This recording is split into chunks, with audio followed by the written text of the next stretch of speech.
Chers amis du Club des Hommes en Noir, très heureux de vous retrouver pour une nouvelle émission après plusieurs mois de confinement et donc d'arrêt de cette émission.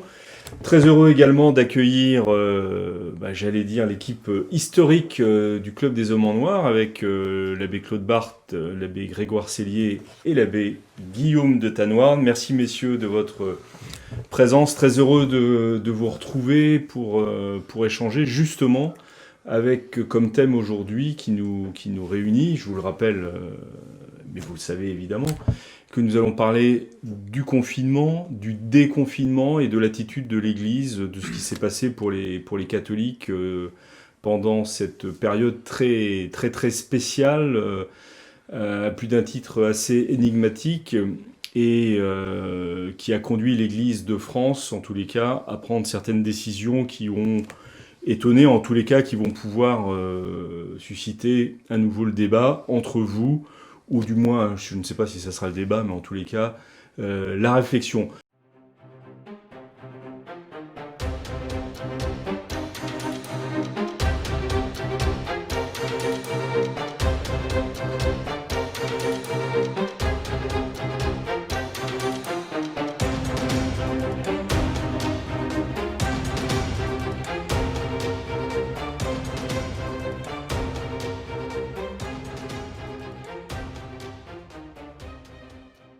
Pour commencer, peut-être, je vous propose que nous revenions en arrière sur ce confinement et vous demander tout simplement, aux uns et aux autres, comment vous avez vécu, vous avez passé ce moment de confinement. L'abbé de Tanoirne. À la campagne. À la campagne. C'est beau, ça. À la campagne, moi qui ne suis pas du tout un homme de la campagne, mais plutôt un homme de la ville, j'ai vraiment... j'étais avec des amis et j'étais heureux de vivre la vie de la campagne avec une balade tous les jours, ce que je fais jamais, et la visite au marché aussi. Les producteurs locaux, tout ça, c'est passionnant. Parce que le marché était maintenu par l'initiative heureuse du maire, qui avait obtenu du préfet l'autorisation spéciale de maintenir cette trace de vie dans le village. Non, donc... Donc à côté, l'eau date aussi. Non, alors moi j'ai commencé un livre sur la messe traditionnelle sur mon blog. Tous les jours je faisais une petite séquence et ça continue. Alors pas tous les jours, mais... Un livre que vous allez... Un livre que vous allez éditer, oui. Que vous oui, comptez éventuellement. éditer. Et sous quel angle? Parce que la messe traditionnelle, il y a eu beaucoup de livres sur la messe traditionnelle déjà. Oui, tout à fait. On en parlera tout à Pour l'heure. la messe traditionnelle. Tout à fait. Mais j'ai pris le parti de lire la messe et de la commenter au fur et à mesure du texte. Et c'est vraiment très enrichissant. Il y a une théologie formidable. J'ai aussi un ange gardien théologique qui est Monseigneur Gérard Deslauriers, que j'aime beaucoup, sur la question du double sacrifice, le sacrifice de l'homme et le sacrifice de Dieu, qui sert un peu de fil rouge à une partie de mon commentaire. Voilà. Alors donc ça c'est sur Métablog, si les gens veulent aller voir ce que ça donne. Métablog comme métaphysique. Et blog comme blog. Comme blog. Tout simplement. Abbé Sellier, vous, alors moi, vous avez commenté la messe aussi? Non, j'ai rien du tout commenté. Non, vous avez préparé les fiches. Voilà. Non, d'abord, je vis dans un lieu où il y a tout. Il y a la chapelle, il y a mon bureau, il y a ma chambre, il y a la cuisine, il y a la salle à manger. Donc en fait, je n'ai pas de raison de sortir. Et donc de fait, je vis à l'année dans le confinement. Donc pour moi, le confinement n'a pas posé de problème particulier. Mais en revanche, je sors en fait 2 fois par semaine pour visiter les personnes qui ont besoin de mon ministère. Et ça, je l'ai continué tranquillement. Vous voulez dire les malades, Ce sont plutôt des personnes qui ne peuvent pas se déplacer. Des malades, j'ai pas pu aller les visiter pour des raisons sanitaires, n'est-ce pas? Mais des malades au sens strict, ceux qui auraient été gravement malades, je ne suis pas allé leur apporter un microbe, mais des gens qui ne pouvaient pas se déplacer, je suis allé les voir tranquillement, puisque mon ministère ne dépend pas de l'État, mais il dépend de la Sainte Église catholique. Et donc, je l'ai continué tranquillement. On en parlera dans un instant. Je continue tranquillement. Et bien sûr, j'ai néanmoins écouté les recommandations sages et utiles de la puissance publique. Et donc, j'ai pris les précautions les plus efficaces. Je me suis jamais jamais autant lavé les mains de ma vie que pendant cette période. Et puis, j'ai privilégié la marche à pied chaque fois que je le pouvais dans Paris, avançant dans des rues complètement désertes d'ailleurs. Donc, on était... Paris sans pollution, Voilà, c'est Paris sans merveilleux. pollution, Paris sans habitants. Donc voilà, mais j'ai continué ce ministère de visite. Et Paris pour vous seul, donc si je suis j'ai arpenté Paris, effectivement, dans lequel, au cœur du confinement, j'étais vraiment, effectivement... Et alors, vous tout avez seul. eu l'occasion de donner des explications aux Pandores qui vous arrêtaient? Eh bien, je dirais, je pense qu'il y a une propagande de la peur qui a dit attention, il y a des flics partout, attention, il y a des contrôles partout. Donc, au cours de cette période, j'ai à peu près fait 50 déplacements, des allers et des retours. Je suis parti une semaine en province, toujours pour ce que j'avais à faire, en prenant toutes les précautions nécessaires, et je n'ai jamais été contrôlé. Je n'ai jamais été contrôlé. Et j'ai pris le métro. On dit, attention, le métro, il n'y a rien de plus dangereux. Je pense que c'est dans l'endroit le plus sûr au point de vue sanitaire, parce que dans une rame complète, on était moins de 10. Moins de 10 personnes. Alors ça, c'était pendant vraiment le confinement. Voilà, au oui. cœur du confinement, il y avait vraiment personne. Donc, effectivement, j'ai continué ce ministère extérieur. Donc, encore une fois, le ministère intérieur, là où je suis, je vis tranquillement confiné, donc ça ne me pose pas de problème. Mais 2 fois par semaine, donc je suis allé visiter les personnes qui avaient besoin de mon ministère. Monsieur l'abbé Barthes, vous avez un peu, Moi, j'ai un peu été circulé, je crois. finalement assez peu confiné, oui. Oui. Pour l'essentiel, je me suis trouvé à Paris, mais quand M. Macron a déclaré la guerre, j'étais en province, dans le Gers. Donc là, j'y suis resté une semaine, puis je suis rentré à Paris, c'était avant Pâques. Et vous avez pu rentrer facilement. Alors j'ai pu rentrer, oui, je me suis déplacé pas mal, parce que je suis revenu voir ma mère en province, 2 reprises. Chaque fois, là, quand même, j'étais contrôlé. Dans les trains, dans les TGV, on était contrôlé. Et par les contrôleurs de Non, la SNCF. non, par les policiers. Par les policiers. Par À force l'arrivée, publique, comme dit par monsieur les forces Abessi. au départ et à l'arrivée. Mais bon, ils m'ont laissé passer à chaque fois. Et ensuite, à Paris, et dans la région parisienne, je me suis beaucoup déplacé pour donner sacrement, pour dire la messe. J'ai dit beaucoup de messes. Je veux dire beaucoup le dimanche, parce que les autres jours, je disais une messe, mais pas souvent chez moi. J'allais chez l'habitant, si on peut dire, pour des Donc ce qu'on a appelé ou qu'on appelle les Eucharisties domestiques. Voilà. C'est étonnant ça dans le milieu traditionnel Certes, de recourir à cette... En temps de persécution, c'est normal. Bah Ça, oui, c'est- c'est les fractions. Et vous avez écrit un livre, vous aussi? Non, j'ai pas eu le temps, là, pour le coup. Quelques articles, comme vous le savez. Oui. Mais, Oui, ça je le sais, oui, je suis payé pour le savoir, effectivement. voilà. Donc, la difficulté était en effet qu'on ne pouvait pas dire la messe pour beaucoup de monde. Bon, pour une famille, 2. Et dans ma chapelle privée, rue de Grenelle, mais quand même où j'avais... Je ne sais pas si j'avais bien le droit. En tout cas, j'ai multiplié les messes. Le dimanche, on est entre nous, donc je vous le dis, mais ne le répétez pas. J'ai même opté pour des messes anticipées du samedi soir, pour pouvoir en dire davantage. Mais Qu'est-ce que vous voulez dire par C'est là? très Pardon. liturgique le samedi soir. Mais je connais un prêtre, je ne dirai pas son nom, qui arrivait à dire 5 messes le dimanche même, pour pouvoir desservir toutes les personnes. Toutes les personnes, très bien. Bon, voilà. Alors justement, Mais puisque Paris était très agréable, ça je dois dire. Voilà. Je confirme. vous confirmez ce que l'abbé Cellier a pu dire. L'abbé Taverne était à la campagne, lui. Donc, Oui. justement, si on regarde un petit peu maintenant, après vos témoignages, merci, les décisions de l'Église de France qui, très très vite, a pris, au moins la conférence épiscopale, a pris la décision de fermer les églises, d'abord, auparavant, d'interdire... Pas de fermer les églises. Oui, pas de fermer les églises, vous avez raison de me corriger. Mais d'interdire les célébrations dans les églises, et auparavant d'interdire la distribution de la communion de manière traditionnelle, en obligeant à la communion dans la main. Comment est-ce que vous avez réagi à toutes ces décisions et à des autorités épiscopales, l'abbé Tanoine? Disons, ce qui m'a surpris, c'est que l'Église est partie plus tôt que l'État. Ouais. L'État a maintenu le Incroyable. premier tour des élections municipales. On a tous été dans l'isoloir, enfin en tout cas, c'est ce que j'ai fait, avec tous les risques sanitaires que ça pouvait comporter.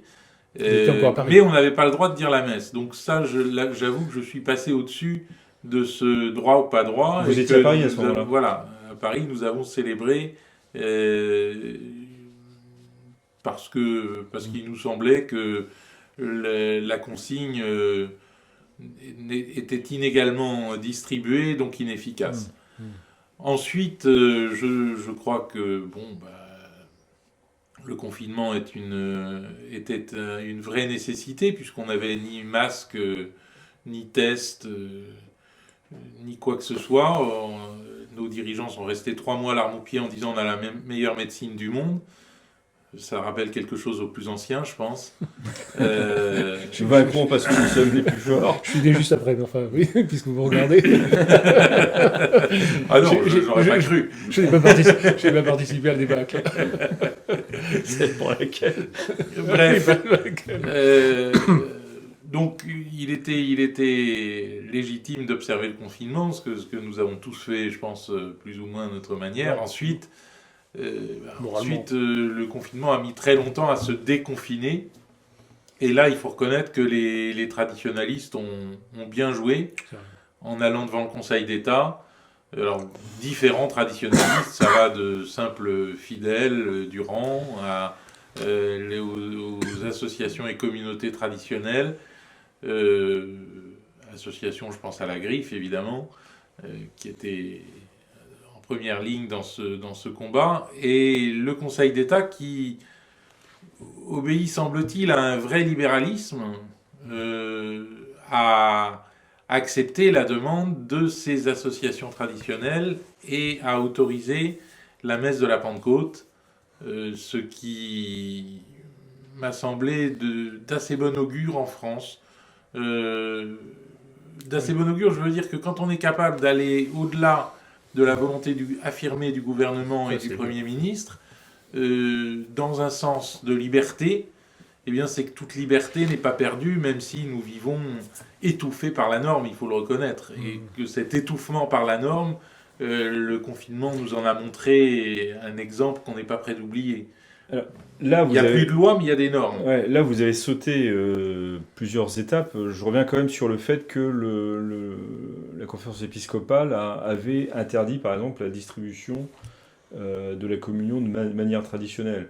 Est-ce que et donc juste avant le confinement, est-ce que c'est une interdiction que vous avez suivie? Alors non, parce que si la conférence épiscopale avait été le bras armé de l'État, cette demande aurait été légitime. Je veux dire que c'est une demande de l'État. Bon, on peut le comprendre en temps de pandémie, hein. Mais que la conférence épiscopale, de son propre mouvement, pourvoie au bien commun temporel, ça me paraît du jamais vu. Donc, pour moi, ça n'a pas de sens, ça n'a pas de valeur. C'est la légitimité de la conférence épiscopale à prendre ce type de décision par rapport au bien commun temporel qui vous a... Absolument. Moi, je pense que d'un point de vue sanitaire, c'est totalement absurde. C'est exactement les mêmes risques dans les deux formes de distribution de la communion. Aussi bien dans la communion dans la main que dans la communion sur la bouche. Donc, il y avait deux solutions. Soit interdire de donner la communion pour des raisons sanitaires, soit estimer que ça n'était pas un vecteur de transmission particulier, et donc ne pas l'interdire. Mais en tout cas, cette décision, je dirais, pseudo-sanitaire des évêques, dans lequel ils n'ont pas de compétences, hein, ils ne connaissent rien en sanitaire, pas plus que moi, voilà. Et donc, je dirais, c'est une décision qui me paraît absurde et sans valeur, n'est-ce pas ? Encore une fois, on aurait pu imaginer de dire, voilà, c'est un vecteur important de transmission, donc on le stoppe pour un temps. Comme les cérémonies sont interdites. Pourquoi pas ? Après, on peut discuter de la légitimité, on va en discuter. Les catholiques ne sont pas au-dessus du bien commun. Je pense que ça, c'est très important. On va en rediscuter, je dirais, de l'autonomie de l'Église, etc. Mais en tout cas, par rapport à cette distinction entre deux formes de communion, je pense que c'est absolument pas fondé, ni sanitairement, ni d'un point de vue légal. L'État n'a pas demandé cette chose-là, donc je pense que c'était une décision absurde, donc une décision qui n'a aucune valeur. Beaucoup de fidèles ont réagi en disant, j'aimerais avoir votre avis là-dessus, le corps de notre Seigneur ne peut pas transporter... Non, ça c'est notre affaire. Oui, mais justement, c'est intéressant est-ce que ceux qui nous regardent peuvent se poser encore la question ? Non, certainement pas. Le corps de notre Seigneur, les accidents du corps peuvent transmettre... Le corps, la preuve liturgique est née dans le cérémonial des évêques qui prévoit lors de la messe pontificale la prégustation des espèces, de l'hostie et du vin par le sacriste, au cas où le pain ou le vin aurait été empoisonné. Donc le pontife peut s'empoisonner avec du vin consacré, Avec du vin ce consacré. qui prouve qu'il peut aussi transmettre des virus. Mais là, la question n'est pas là. Enfin bon, ça il faut le dire. Non, mais Il faut le dire, pour très important. pour C'est vrai, ceux qui... c'est une qui- question qui m'a été posée à plusieurs reprises, et il faut bien l'affirmer. Mais la question est que, d'abord, bien entendu, les évêques ont quand même une charge du bien commun, tout de même. C'est pas Pas le bien commun temporel. leur travail. Ah ben tout de même, ils doivent en tenir compte. C'est pour ça Ils que doivent en tenir en compte. tenir compte éventuellement. Ils doivent être dans l'obéissance au Prendre- bien commun temporel, comme Oui, c'est ça. nous Mais tous. encore faut-il que le bien commun temporel soit exercé par des gens qui exercent le dit bien commun. On ne peut pas considérer que des gens. Mais en qui- temps de crise, Attends, l'autorité attends, est attends. toujours légitime. Hop, hop, hop, doucement, Alors, doucement. Parce on laisse que finir la Bébart et puis après vous, Il y a vous réagissez. Oui, un gouvernement qui organise légalement l'avortement, donc on peut lui accorder qu'il fait des choses pour la santé publique. Donc on va se méfier tout de même beaucoup de ce qu'il dit. Et en tout cas, supposons que les évêques, en effet, auraient dû obéir au gouvernement, auraient pu obéir à un gouvernement légitime qui dirait des choses légitimes. Mais il n'empêche que, là, on est dans le cadre des rapports entre l'Église et l'État. Le culte, ce sont les évêques qui en décident, et c'est pas l'État. Et donc les évêques ont à dire, oui, en effet, oui, peut-être qu'il faudrait pas accorder la communion, peut-être que oui, peut-être que non. Mais c'est à eux à le dire, et non pas à l'État. Et là, l'État n'a rien à dire. Ils peuvent juger qu'il est plus important, finalement, malgré les risques, de continuer à faire, par exemple, des processions, comme Saint Charles Borromée l'a fait à 3 reprises, il me semble, des grandes processions à Milan, au temps de la Grande Peste, qui était quand même tout autre chose que ce que nous avons vécu. Mais ça, il faut quand même aussi le dire. C'est qu'il y a eu une exagération phénoménale de ce que nous avons vécu. Moi, j'en viens pas, hein, toujours. Je veux dire que c'est sans doute la chose qui m'a le plus éprouvé pendant ce temps, cette folie collective, cette hystérie. Certes, il y avait une épidémie grave, certes. Tous les ans, la grippe annuelle tue non pas 30 000 personnes, mais 20 000. Bon, donc c'est plus, d'accord. En 68-69, ça a été plus grave, puisque dans la seule année 69, personne ne s'en souvient, je vivais à cette époque-là, mais je ne me souviens pas du tout, il y a eu quand même 40 000 morts. De 30 à 40 000 morts, donc je ne sais pas combien pendant un seul mois. Donc il y a eu des choses, on est quand même dans un contexte assez étonnant. Et de ça, on pouvait quand même discuter du point de vue du bien commun. Personne ne discutait. Moi, c'est ce qui me sidère le plus, permettez que je dégage mon cœur de cette affaire-là, ni l'Église, bien sûr, qui aurait pu prendre quelques reculs, et qui avait à prendre quelques reculs au nom du culte divin. Et qui a pris de l'avance. Et qui a pris de l'avance, absolument, qui a pris de l'avance, ni les hommes politiques. Aucun homme politique, même de l'opposition, n'a pris quelques reculs. On a entendu Zemmour, bien, bon, c'est pas un homme politique, prendre quelques distances, mais ni Marine Le Pen, ni Mélenchon. Au contraire, il fallait toujours plus de confinement, il fait confiner. Il me semble que, encore une fois, il fallait être prudent, c'est évident, mais il y a eu certainement une disproportion entre les mesures qu'on a prises et ce confinement général on a ruiné un pays. Pourquoi ? On ne sait pas trop. Monsieur l'abbé Cellier, quelle est la légitimité des évêques par rapport au bien commun à prendre des décisions qui iraient contre l'autorité temporelle? Je pense que la question, c'est la liberté et l'autonomie de l'Église, hein, qui est une société de plein droit. Les théologiens appellent ça une société parfaite, qui a tous les éléments de sa propre vie, contrairement à une famille qui a besoin du boulanger, du médecin, etc. Et c'est la société civile au niveau temporel qui est une société de plein droit, c'est-à-dire qui a tous les éléments de sa vie, et l'Église au point de vue spirituel qui a tous les éléments de sa vie. Donc ça, c'est la question à poser de fond dans une circonstance telle, l'autonomie, la liberté de l'Église.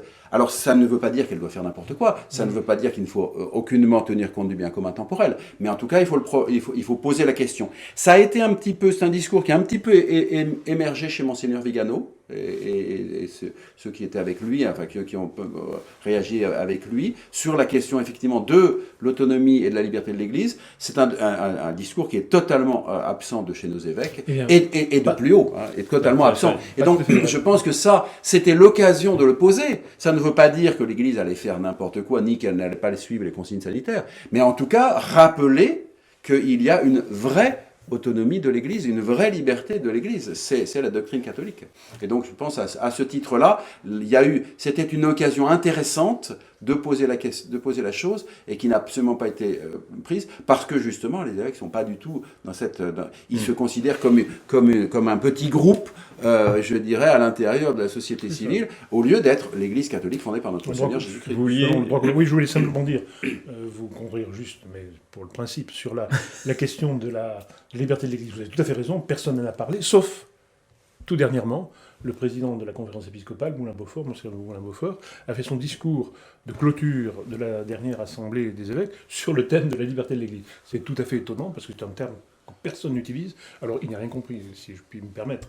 La liberté de l'Église, pour lui, c'est la liberté religieuse. Donc, ça n'a strictement rien à voir. N'empêche qu'il s'était aperçu, en lisant quelques blogs, sans doute, que la liberté de l'Église, c'était quelque chose dont on parlait jadis. Mais la liberté de l'Église ne va pas et ne peut pas aller contre le bien commun temporel. Non. Il y a vraiment deux fins, une fin temporelle et une fin spirituelle. La fin sur laquelle l'Église a droit est la fin spirituelle, avec infiniment de précautions, hein, parce que le droit de l'Église sur les sacrements, certains théologiens disent qu'elle n'en aurait pas. Parce que les sacrements sont de droit divin. Oui. Sur l'essence du sacrement. Mais disons que l'Église a un droit sur le spirituel, sur le surnaturel. Bon, d'accord. Mais il ne me semble pas qu'on puisse dire que l'Église puisse définir elle-même le bien commun temporel et s'y tenir. Non, il ne s'agit pas de définir le bien commun. C'est à l'intérieur de des matières mixtes, comme vous savez, comme disent les théologiens, entre les choses temporelles et les choses spirituelles.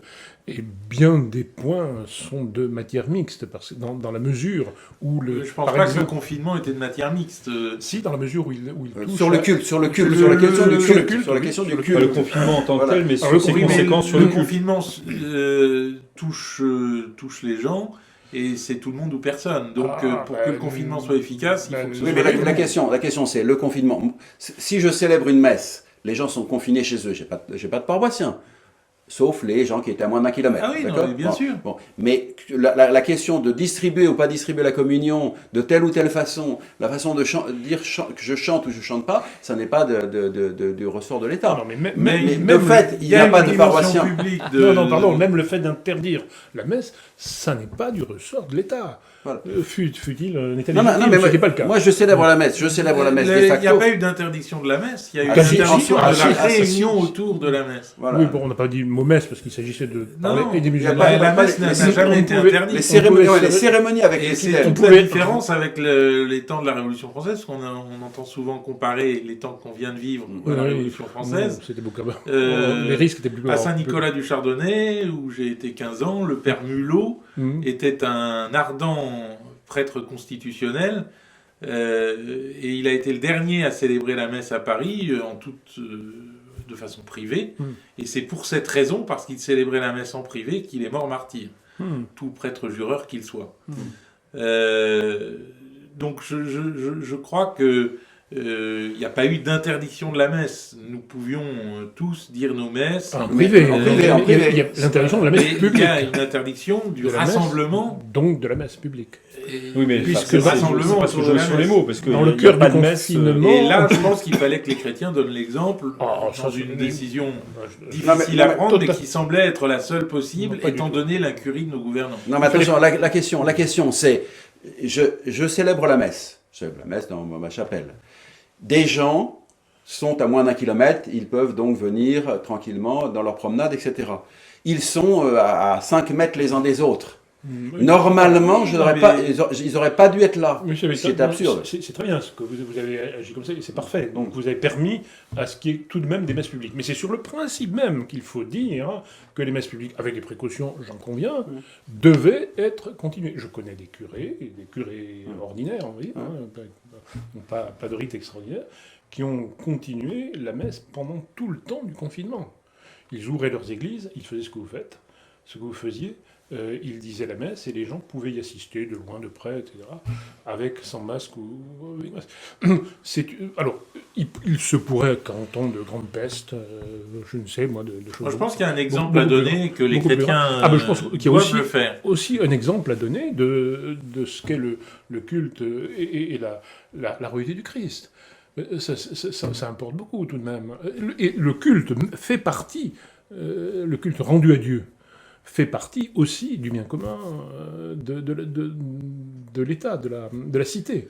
La cité devrait rendre Disons un culte que à Dieu, et nous sommes... Le bien commun aujourd'hui, étant donné la puissance technologique et de réglementation de l'État, n'est pas le même que le bien commun au temps de la Grande Peste où cette puissance n'existait pas. Alors, il y a effectivement des Je vous capacités parliez de la Grande sanitaires. Peste et Oui, de je parle de la Grande Peste pour dire que... Saint-Robert Bellarmin qui à continuait à dire la messe cette époque, pendant la grippe... Charles Borromée. Pendant la grippe espagnole, le cardinal Séville qui refusait toute... oui, Non, mais vous êtes en train de dire que puisqu'il y a des moyens techniques de contrôle des masses... Non, de contrôle sanitaire, je pense. De contrôle sanitaire. Ah, Voilà, de contrôle ça, sanitaire, d'accord. Voilà, Alors, c'est ça. certes, il faut prendre davantage On de vit précautions. au 21e siècle. Voilà, Enfin, donc, Oui, mais je vous Donc, pose la Oui, question mais donc, pour vous faire ça va dans les deux cas, Donc, ça va il faut- dans les deux sens. il faut Encore une prendre fois, des précautions, encore une fois, la question, c'est qu'ils disent interdit les messes, et non pas les personnes qui sont à moins d'un kilomètre et avec des distances. interdit les rassemblements. Non, mais, C'est pas la même chose. non, mais je veux dire, La messe interdit a- la messe publique, interdit la messe a de publique, soi théoriquement. exactement la même valeur, qu'elle soit privée ou publique. certes, naturellement. pour les gens qui assistent, non, c'est pas pareil. Ouais. Pour les gens qui assistent, c'est pas pareil. Voilà, mais donc c'est de en ça qu'il soi, s'agit. Enfin, vous avez eu la messe tous les jours, pas nous, donc... Voilà. Excusez-nous, ça n'a pas la même valeur, effectivement. Mais encore une fois, théoriquement, le fait de célébrer la messe devant des gens qui, encore une fois, étaient à moins d'un kilomètre et donc qui pouvaient être là, etc., était en soi illégal. Je l'ai fait, mais c'était en soi illégal. Et c'est ça que je conteste, parce que l'État n'a pas à me dire que je dois ou non célébrer la messe en public. En revanche, par son confinement, il fait que je n'ai pas de fidèles. Bon, ben voilà, ça c'est un fait. Et donc ça n'est pas de mon ressort. Les fidèles ne peuvent pas venir puisqu'ils ne peuvent pas se déplacer. Bon, ça c'est une chose. Mais me dire, vous n'avez pas le droit de lire la messe, avec une chose absurde, que vous avez quand même le droit de faire des enterrements, c'est pas absurde. je veux dire, soit C'est quand c'est même dangereux. le culte des morts qui distingue l'homme de l'animal. Bon, Non, mais je veux dire, je pense que c'est le culte de Dieu qui distingue l'homme de l'animal en soi. Hein. Donc, si c'est dangereux, si c'est dangereux, est quand même non, mais quelque chose important, mais si c'est il est dangereux, même présent en Néandertal. Est-ce que vous Voilà. pouvez... Oui, si c'est mais- dangereux, Non, mais si c'est dangereux pour si c'est dangereux pour une messe à 10 personnes, pourquoi ça serait pas dangereux pour un enterrement avec 10 personnes? D'accord? C'est ça la question. Ils n'ont pas dit, voilà, vous devez avoir des distances de 5 mètres entre les personnes. Ils ont dit, c'est interdit purement et simplement. Vous voyez ce que je veux dire?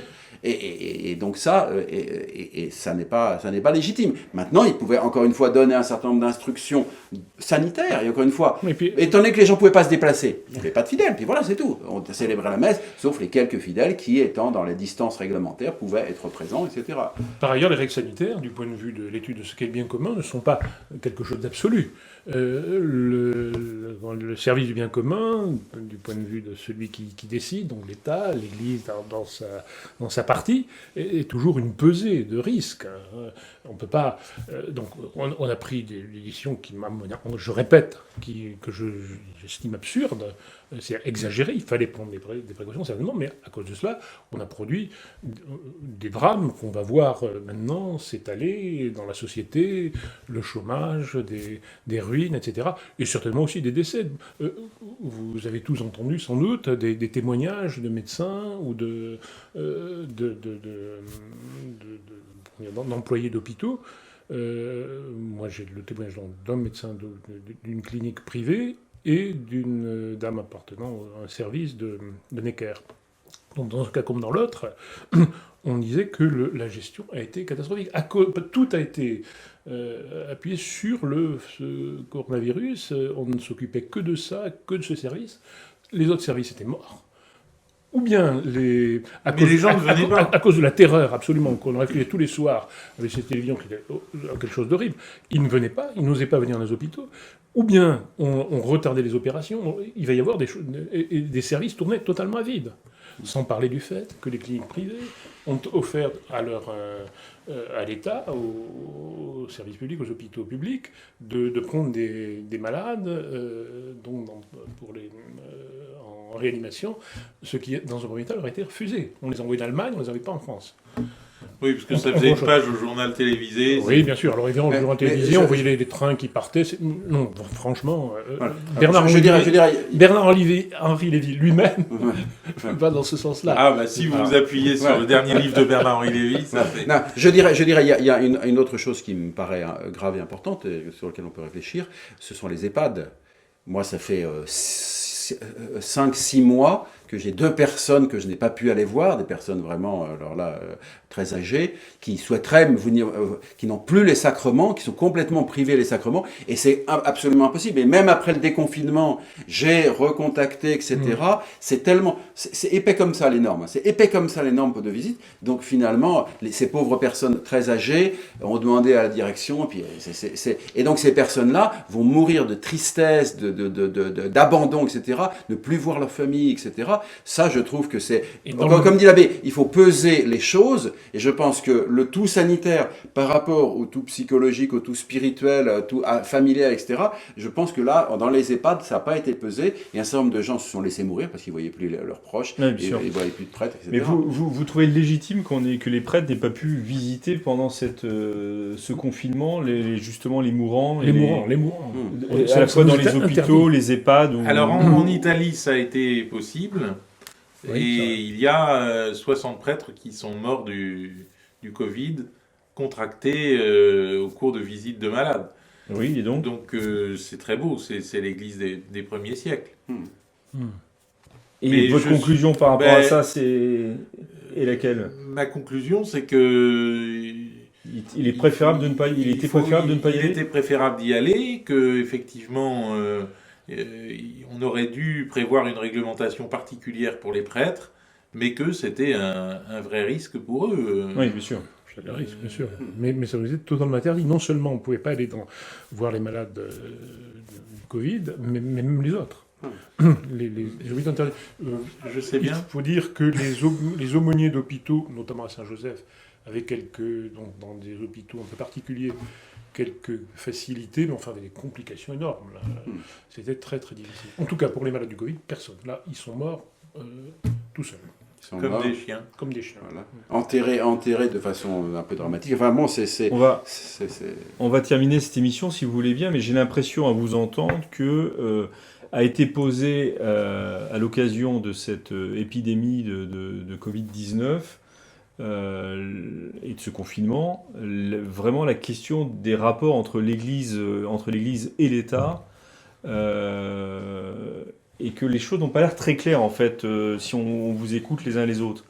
Je pense qu'il faudrait effectivement les éclairer doctrinalement, et puis il faudrait aussi, comme disait un auteur, il faudrait des reins pour pousser tout cela, c'est-à-dire il faudrait que les évêques soient un peu plus mordants. Je veux dire, les évêques de France auraient dû moucher Castaner, qui a décidé comment les gens devaient prier. Oui, prier chez soi, c'est très bien, c'est pas la peine d'aller à l'église. Mais il n'avait pas tort, le bougre. Non, sur ce point précis. Il avait totalement tort. Le culte. Non, il n'a pas dit c'est pas la peine d'aller à l'église. Il dit on peut aussi prier chez soi. Oui, mais c'est pas. Et là, non, il n'a pas dit ça. Il a dit que le culte privé n'était pas une nécessité des religions. Voilà, le culte à l'église n'est pas une nécessité. Et il n'a aucune aucune Ça dépend de ce compétence. qu'on appelle nécessité. Voilà, non, mais, bien voilà, sûr. mais les évêques auraient dû les Vous êtes dire. assez soumis Voilà. à l'état laïque, en fait. Moi, je suis thomiste, Voilà. c'est-à-dire que pour saint Thomas, il y Ah, a mais- deux fins. Non, mais c'est C'est la fin du justement. Déveillot. Donc, Alors, je pense justement, que donc, vous justement, êtes Castaner. plutôt scotiste, Non, non, c'est-à-dire que vous pensez que la loi surnaturelle est supérieure à la loi naturelle ça c'est sûr, ça c'est sûr. et qu'elle s'impose. Alors, on va pas rentrer dans ce Contre elle, débat. Voilà. C'est l'affaire de Mais Edgar attendez, Portara, non, non. sous Pie IX, par exemple. Par ailleurs, nous sommes dans un climat qui n'est pas le climat de saint Thomas, qui... Vous le disiez vous-même. Comme disait, on est en qui vote traitait Oui, de c'est la ça, science mais les principes, de eux, la- sont Ah ben, immortels. les principes sont immortels, mais avec des gens qui sont Voilà. totalement hors de ces Et principes. les principes Non, mais en tout thomistes cas, sont trop et des méconnus. gens sur le très sujet. Mais en tout cas, Castaner, sa compétence théologique est nulle. Est nulle. Donc il fallait le renvoyer dans ses buts. Il fallait renvoyer dans ses buts Macron quand, dans une réunion où on devait décider de comment on allait faire le déconfinement des cultes, il a déjà tranché que ça serait mi-juin. Il fallait crier en disant mais vous vous moquez du monde, vous vous moquez du monde. Et puis il fallait également, je pense, comment dirais-je, crier plus énergiquement, même si Monseigneur Aupetit l'a fait un petit peu, l'intervention des flics à Saint-André de l'Europe. C'est un scandale. C'est un scandale, ces flics qui Et rentrent. enfin, et à en d'autres lieux, il n'a rien dit. Voilà. Alors, il y a quelques Il y a évêques qui Saint-Nicolas, ont mais il y a crié aussi par d'autres. ailleurs aussi. Voilà, mais pas avec une énergie folle. Oui, il Bon. faut dire qu'ils avaient les yeux fixés, nos gouvernants, sur l'islam, plus que sur le christianisme. Et Ouais. ils voulaient à toute force éviter des choses mauvaises pendant le ramadan. Et donc, ça prouve que nous sommes bien soumis au bien commun. Nous sommes une Et c'est société. bien qu'il y a une dimension du bien commun qu'on ne peut Nous pas sommes- nous décréter en sommes tant que une personne société. particulière. Nous sommes une Mais attention, société. l'Église, c'est pas des Nous- personnes particulières. nous- Si, politiquement, l'Église- si. nous Non, sommes- non, ça, c'est C'est la- effectivement la laïcité moderne. Non, l'Église Nous sommes- c'est la une distinction société des fins sur autonome. saint C'est une Thomas d'Aquin. société Alors, autonome mais- qui ne dépend pas de l'État. Absolument. Merci beaucoup, c'est absolument passionnant. C'est dommage qu'il faille arrêter. Il faut absolument qu'on organise une nouvelle émission sur saint Thomas enfin sur le scotisme, pardon, et Non, le Je thomisme. vous recommande attention. l'affaire Mortara, qui est quand même une affaire et qui qui revient- L'affaire Mortard, on en parlera. Et qui revient d'actualité. D'abord, c'était du bien commun temporel. Déjà, c'était du bien commun temporel parce qu'il y Alors, avait des lois de La l'État plupart des gens ne vont pontifical, pas suivre ce qu'on n'est-ce est en pas train de dire, donc Ouais. on reviendra sur cette affaire parce qu'il y a un livre qui vient de sortir dessus, donc l'actualité est pour nous. Mais puisque vous avez parlé de saint Thomas d'Aquin, c'est une transition parfaite. L'abbé Cellier, ici présent, vient de publier aux éditions Via Romana Saint Thomas d'Aquin et la possibilité d'un monde créé sans commencement. C'est une thèse. C'est le résultat de ma thèse, voilà. C'est le résultat. Soutenu il y a 6 ans. Soutenu il y a Voilà. 6 ans, réécrite, Donc- retravaillée, etc. Hein, pour être toujours plus lisible et plus facile à lire. Et plus abordable. Et plus abordable. Ça, je peux témoigner que c'est extrêmement bien écrit. Très bien, merci de votre rapport. Et je profite de cette présentation de livre, puisque l'abbé Tanoir nous annonçait qu'il écrivait un livre. Eh bien, l'abbé Barthes republie en version de poche la messe Une forêt de symboles, où saint Thomas d'Aquin doit être présent. Bien sûr. Tout à fait. Également chez Via Romana, qui est décidément l'éditeur de ce jour. Voilà, c'est la fin de ce Club des Hommes en Noir. Nous avons abordé un peu rapidement toutes les questions liées au confinement. Nous vous donnons rendez-vous la semaine prochaine pour une nouvelle émission. D'ici là, que Dieu vous garde.